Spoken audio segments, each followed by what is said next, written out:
Our third session for today is a conversation titled Alphabets and Linguistic Traditions. And it's a pleasure to welcome artists Dilek Winchester and Anna Iti. This session will be moderated by Zainab Oz, independent curator, and Sharjah Bayanan 16 co-curator. Please join me in welcoming them to the stage. Thank you. So we're going to have a conversation between Anna Iti and Dilek Winchester. And Anna and Dilek both have works in the exhibitions. Dilek's work is up there, right? That's the room, yeah, right there in Casamia School. And Dilek is someone I've been working with for many, many years, actually, so whose practice I know quite well.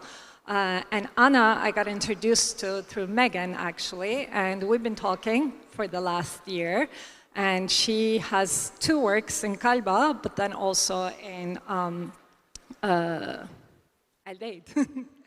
And the work in Al-Daid is the one that I got introduced to Anna for, and for many different reasons, actually, not the topic of this conversation.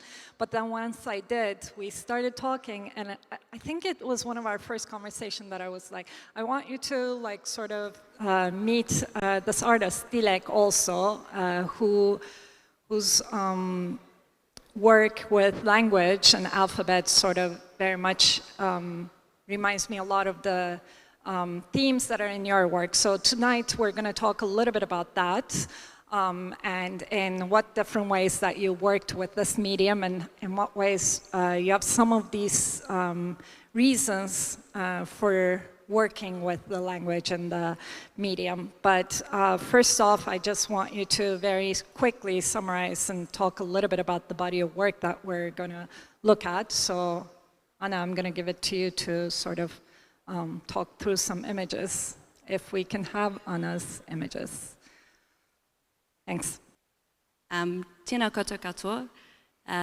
E nā hau e whā kua taimai ki tēnei wahi ki te whakarungu ki a mātou. Anei taku mihi mata kui ki a koutou katoa. Ko wai au, he uri o te rarawa hau, ko ana iti tōku unua. Nō reira tēnā koutou, tēnā rā koutou katoa. Just wanted to start off by saying thank you very much. I'm so happy to have the opportunity to speak with you all. Thanks. Yeah, and just to kind of give a bit of context, I guess, about myself and my practice.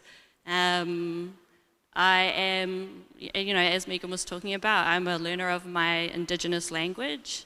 I didn't grow up hearing it, but I did see it around a lot on sort of schools and government departments and in the names of places around and about. So I didn't get to learn my language until I was an adult, really, and I think that experience of feeling distant or alienated from something and then beginning to be able to peel back layers and connect with it and understand it in different ways is one of the reasons that I am so interested in language in my work. But I have to say, I do like doing lots of different things. So yeah, I will talk about some of the works that are at Al-Daid. This is one of them. This is a still from a video work called A Dusty Handrail on the Track. And this work takes the writing of three female Māori authors, senior authors, who write predominantly in English. And I looked at their work.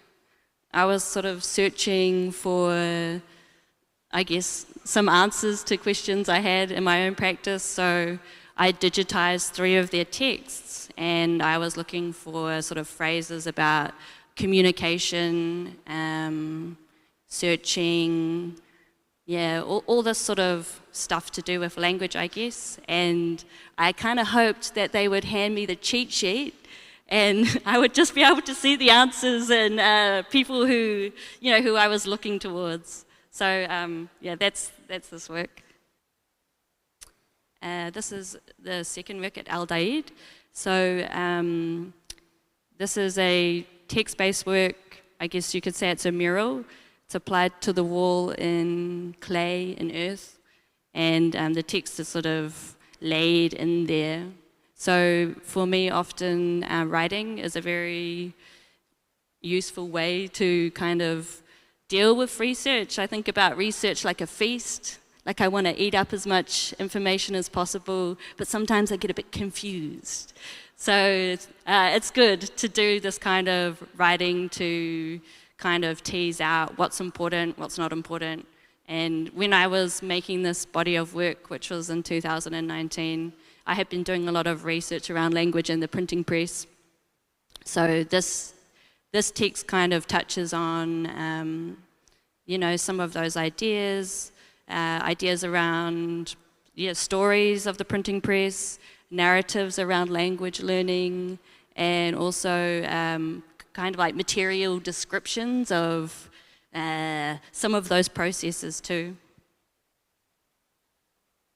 And then these are sandbox works. So this work is connected to a Māori language newspaper called Te Pipi Wharaurua He Kupu Whakamarama.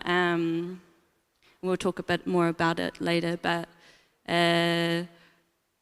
this was a newspaper that for a brief period of time used these special letter forms to describe different sounds in Te Reo Māori, so f and ng.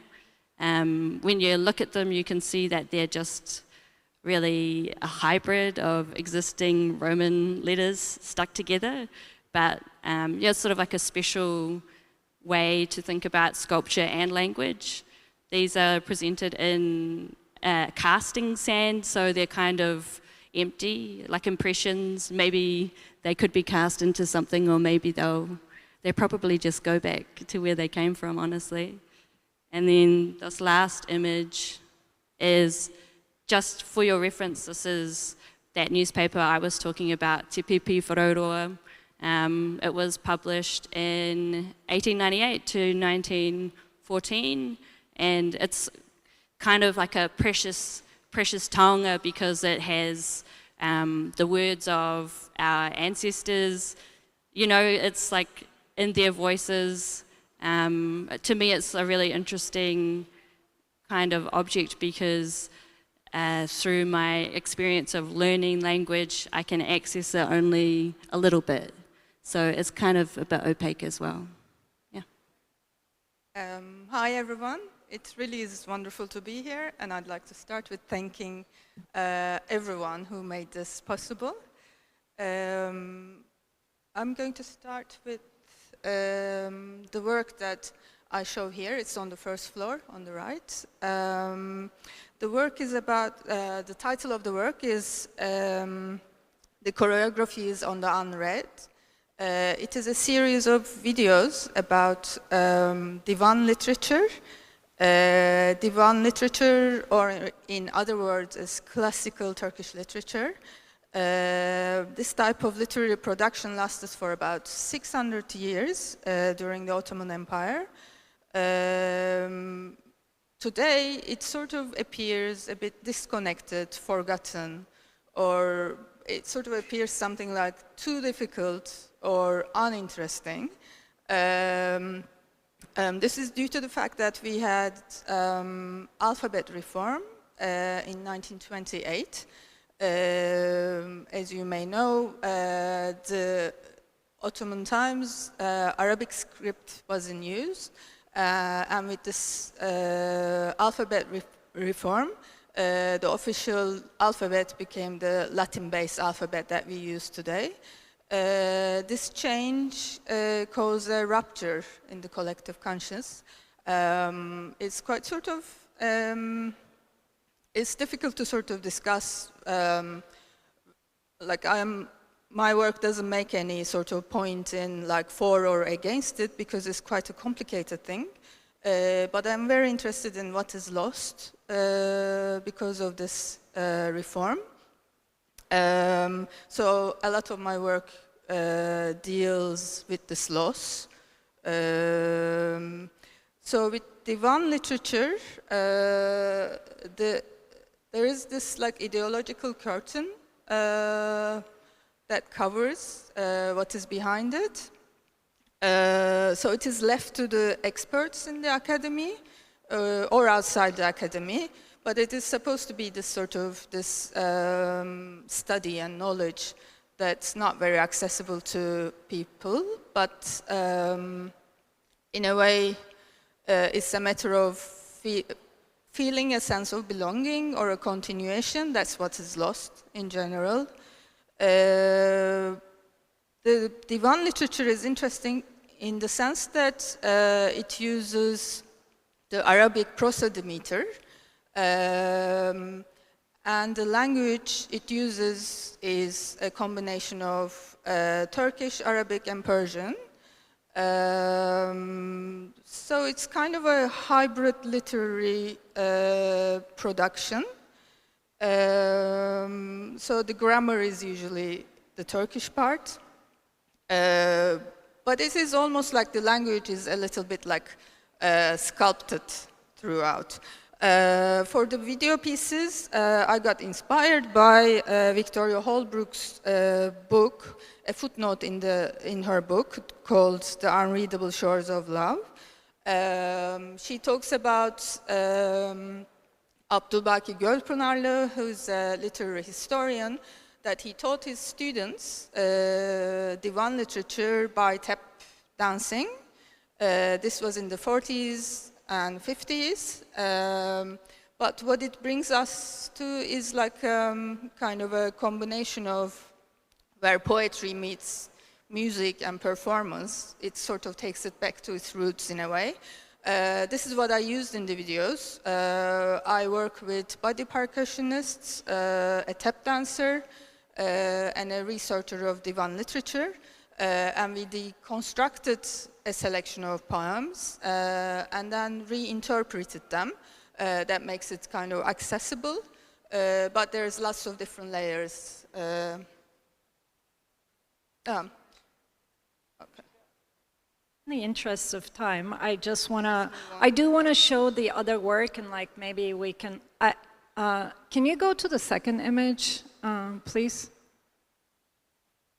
Yeah, I think maybe you can tell very quickly about this image, because I do want to talk about this, like the alphabetization and the standardization, and I want to ask you both in terms of the methodology. So just to be allow ourselves a little bit of time, I think this one we selected. Sure. Just shall I just kind of go for it? 1 minute. Okay. I'll do my best complicated one, but this is an earlier work that I did. It is a made-up word taken from the novel of Oğuz Atay. Oğuz Atay's famous novel, Tutunamayanlar, The Disconnected. It's a postmodern novel that was written in 1970s, but the alphabets that I used are the alphabets that were used in writing in Turkish during the 19th century when early novels were being produced and when there were lots of newspapers that were printed in Turkish but with different alphabets. And the alphabets that I used here are Armenian alphabet, Greek alphabet, Hebrew alphabet, Latin, and Arabic one, and these were the alphabets that were sort of being used in the 19th century for the printing of newspapers and novels. But I should just add one thing, and it is that, like, of course, each community did, for example, like there were novels and newspapers that were printed in, say, for example, in Greek with Greek alphabets, but in Turkish with Greek alphabets, and there's whole this sort of world of hybrid sort of printing culture in the 19th century. And I think that's the perfect segue into like maybe talking about the standardization that we've been talking about. In both of like your works, I think we've talked about this. Maybe the idea of loss for you and the way that you show it in your work is from a very personal, I mean, it's a more of course, it's a collective loss, but you talk about it from a very personal place, but also because it's about your own learning experiences. Whereas I think with Dilek, you do delve into literature and you're trying to handpick and tell these stories that are of the literature that's been lost, even though you both use poetry. So all of that to say, we've said like that standardization and homogenization is actually a tool. I mean, obviously, in both of your works, you do think about like the ideology, the standardization and the homogenization, how that can be used as a tool for then later cracking down and usurping power in a way. And I would love for you, maybe I'll ask you to like start, because you just like mentioned how there were all these different communities and there are a lot of multiplicity of communities that you like that whose stories are sort of lost or in the communal literature narrative lost. Maybe you could talk to that, and then I'll ask Anna for you to like sort of address that in terms of how like biographically you talk about it, but then also how you relate it in a larger political context. Actually, I'm going to start with you now that I said that. Why don't you start, and then we go back. Okay, I'll start. I guess around that question of standardization, of course, my work connects to that heavily. Like, our language was primarily a spoken one, and then when missionaries arrived to Aotearoa, they learned our language and then they captured it in the Roman alphabet. And they used that as a tool to, I guess, educate people, but also spread their ideological views around the whole country. So I think that it's quite, like this standardization of the language for sure is quite powerful, and transforming it from, you know, like the traditional way for us to access knowledge is through metaphor, through storytelling, through songs, like these kinds of methods. And once the word was kind of captured, it changed things a lot. And of course, because our people are very intelligent and interested in technology, we became very literate very quickly. And so that's part of how the ideology was also spread. Yeah, and I guess, like, in my project, I was very interested in looking, part of the reason I was interested in those letter forms that I was talking about from Te Pepe Whararoa is because I guess I had never considered the fact that the Roman alphabet would be the perfect carrier for our language. This was like sort of something that just happened. And when I looked at those letter forms, they were like aspirational, that that there could be something else, you know? But the thing about them is that they were invented really to create clarity because of dialectical differences in the language from region to region. Those forms could kind of, it's like quite confusing to explain, but they kind of occupy almost like a conceptual space rather than a phonetic one. And so, you know, like I was really fascinated by that. But also the story of those letter forms is really that they only existed for like 5 years in one newspaper, and they didn't even always use them. Like sometimes they ran out. And yeah, that.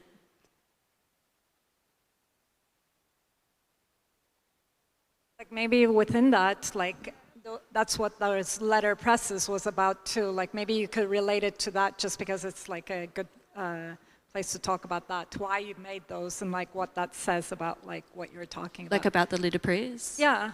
Yeah, I think like when I started that body of research, I became really interested in what was the first book. like what was the first Māori language book, because these newspapers are like these Māori language documents. And you know, the obvious answer to that is the first Māori language book was a prayer book, like a hymn book. And for me, it was kind of an interesting question, because though it's written in the Māori language, it doesn't, you know, maybe it's different now, but at that time, it did not convey Māori thoughts. So it's sort of like uncomfortable, odd. But that's why I'm interested in those presses. Like, I went to visit one in a place called Kororareka, and it had only ever printed in Te Reo Māori, but had only ever printed like verses of the Bible. Yeah. That is like the ideology side of it, what can be transmitted and everything. I was actually talking about the letters themselves, but yeah, like that is the ideological part. But we can come back to it, because I think like that is something that's in your work too. So I'll let you, maybe this is more directly like the ideology and the like using that, like using the means of like the standardization to actually like the distribute that ideology is exactly like what you're talking about. And maybe you can talk to that in terms of like what is not distributed, what is very specifically and intentionally not this obstacle to, what's the right way,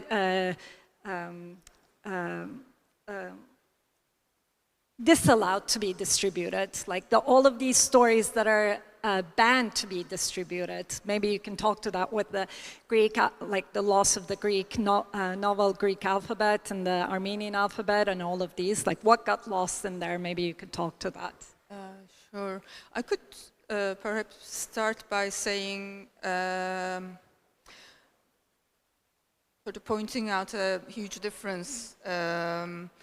Turkish throughout its history was written with 13 or 14 different alphabets. My focus is on the 19th century, the late Ottoman Empire, printing presses. They have a certain type of hybrid sort of existence, and that sort of brings us to sort of an interesting literary production that was sort of left behind, because ideologically it didn't really necessarily suit the nation building process, because for that you need like a more homogenized way of looking at things, like a hybrid language or a hybrid literary production wasn't something that people wanted to have in the national literary canon, if you like. So there was this wide range of literary production in different communities of the Ottoman Empire, but when it is translated into the Republican time, and it's not unique to Turkey, it's like what happened around that time, the standardization brought a very narrow selection of works from that time. So a selection is made according to the ideological sort of processes of narrowing down. But I think there is like something that we need to maybe stress here, is that Latin alphabet and Arabic alphabet, or Greek alphabet and Armenian alphabet, is very much loaded with symbolic meaning, sort of ways where people find a sense of belonging. They represent huge sort of symbolic domain. So leaving one alphabet behind also and turning to Latin alphabet is like a symbolically turning towards West, but then also sort of, I think the crucial thing is that there is like a certain subjectivity that's left when that is done, and that subjectivity is like a fluid of languages and alphabets, like sort of a subjectivity that is sort of moves between languages, moves between different symbolic domains. So that's what's lost, I think.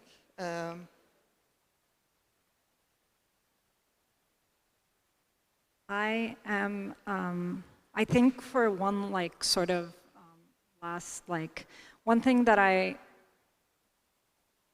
find interesting, and I'm gonna ask you more in an artistic way now, like also because I want you to like sort of understand how you think through this in terms of the archive. When we talked, you've said like, or it's almost like the access, the history and the access is something that I do through the learning and the continuing on with the education. So I want you to maybe like sort of position, like talk to that in terms of the archive, like what you think about when you go to look at archival material, and when in your hunting down of that, like what is it in a more personal way? I'll let you talk to that. I think like to circle back to sort of this question of loss that you were bringing up earlier as well. That's what I think about when I look at the archive. That's when I was thinking about like how to address the concept of loss. It's sort of a bit of a tricky one because for learners, like we are told we shouldn't think about our lack of access to language as loss, but to frame it in a different way as like the language is dormant, but it's inside of you and it's something that can be woken up. And I guess when I go to the archive, you know, sometimes I understand things and then sometimes I don't. And that's sort of, I think, where the work, like where my work is going, you know, like it's sort of blurry or like maybe in a bit of a grey space. Especially that work, you know, a dusty handrail on the track, that video work, that is about kind of that space, that place where, you know, like I love to see those authors because they wield the English language with fine mastery and true precision, but what they're doing is kind of, to me, is about like presenting Māori thoughts, Māori perspectives, and that's kind of, for me, that work is like a balm or like an antidote to that feeling of loss, yeah. And the reason I'll just like sort of contextualize that question also, I think like you have a specific way in which like you do have that newspaper that you put together, like you hunt down for it, but then also you have a way of accessing the poetry and through that trying to understand.